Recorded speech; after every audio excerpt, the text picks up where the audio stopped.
BJP. സംസ്ഥാന അധ്യക്ഷ സ്ഥാനത്ത് കെ സുരേന്ദ്രൻ തുടരുമോ എന്നറിയാം. സംസ്ഥാന പ്രസിഡന്റ് തെരഞ്ഞെടുപ്പിലേക്കുള്ള നോമിനേഷനും സൂക്ഷ്മപരിശോധനയും ഇന്ന് നടക്കും. തെരഞ്ഞെടുപ്പിന് മുൻപുള്ള നിർണായക കോർ കമ്മിറ്റി യോഗം അല്പസമയത്തിനകം ആരംഭിക്കുകയും ചെയ്യും. എസ് ശ്രീകാന്ത് വിവരങ്ങൾ മാറ്റിയിരുന്നു. ശ്രീകാന്ത്, സംഘടനാ തെരഞ്ഞെടുപ്പാണ്, ഒരു ഇലക്ഷനാണ് എന്നൊക്കെ പറയുമ്പോൾ പോലും നമുക്കറിയാം അത് സെലക്ഷനാണ്. കേന്ദ്രത്തിൽ നിന്നൊരു പേര് വരണം. ആ പേരിനെ പറ്റി സത്യം പറഞ്ഞാൽ ആർക്കും ഇപ്പോഴും വലിയ ധാരണയില്ല എന്നല്ലേ മനസ്സിലാക്കേണ്ടത് ശ്രീകാന്ത്?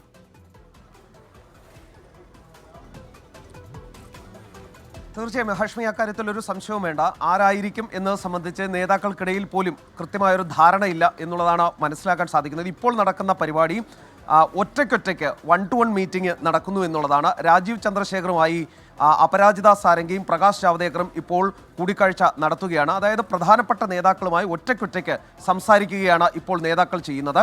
അതിനുശേഷമായിരിക്കും കോർ കമ്മിറ്റി യോഗം ആരംഭിക്കുന്നത്. ഇന്ന് രാവിലെ ഹൈസിന്ത് ഹോട്ടലിൽ വെച്ച് കോർ കമ്മിറ്റി യോഗം നടക്കുമെന്നും അതിലൊരു ധാരണയുണ്ടായി. നോമിനേഷൻ, ഒരൊറ്റ നോമിനേഷൻ, അത് 2-നും 3-നും ഇടയ്ക്കാണ് നോമിനേഷൻ നൽകാൻ നിശ്ചയിച്ചിരിക്കുന്നത്. സഹവരണാധികാരിയായിട്ടുള്ള നാരായണൻ നമ്പൂതിരിയാണ് ഈ നോമിനേഷൻ ഏറ്റുവാങ്ങുന്നത്. ബി.ജെ.പി. ഓഫീസിലാണ് നോമിനേഷൻ നൽകുന്നതും. 4 മണിക്ക് സൂക്ഷ്മ പരിശോധന നടക്കും. ശേഷം നാളെയായിരിക്കും പ്രഖ്യാപനം, പ്രസിഡന്റ് ആര് എന്നുള്ള ഔദ്യോഗിക പ്രഖ്യാപനം നടക്കുന്നത്. അത് ഹോട്ടൽ ഉദയ് പാലസിൽ വെച്ച് പ്രഖ്യാപനം നടക്കും. കേന്ദ്ര തെരഞ്ഞെടുപ്പിൻ്റെ ചുമതലയുള്ള കേന്ദ്രമന്ത്രി കൂടിയായ പ്രഹ്ലാദ് ജോഷി, അദ്ദേഹമാണ് ഇന്ന് വൈകുന്നേരത്തോടു കൂടി എത്തും. അദ്ദേഹമാണ് പ്രസിഡന്റിനെ പ്രഖ്യാപിക്കുക.